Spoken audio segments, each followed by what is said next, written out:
Sebetulnya era mobil listrik ini menghidupkan kembali wacana tentang Mopnas, Mobil mobil nasional. nasional. Ah. Ya, itu sebenarnya lucunya di Indonesia itu Mopnas itu jadi isu sensitif sebenarnya.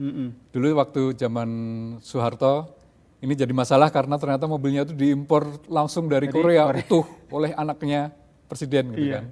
Terus kemudian zaman Jokowi misalnya ya, itu Mopnas itu ramai soal mobil SMK, ingat nggak Pak? Sampai sekarang isunya. Sampai bahkan Pak Jokowi itu udah bangun jalan tol Jawa Sumatera itu masih aja yang dikulik-kulik, yang dikritik soal mobil SMK itu.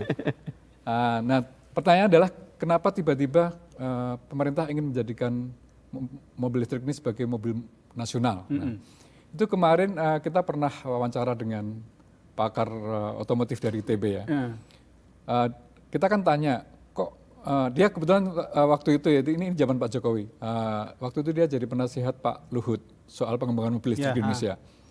Kita tanya ke staf ahlinya Pak Luhut ini, kenapa ingin menjadikan mobil listrik sebagai mobil nasional? Orang Indonesia bikin mobil biasa aja nggak bisa. Nah, jawaban dia apa Pak? Jangan salah, mobil listrik ini jauh lebih gampang.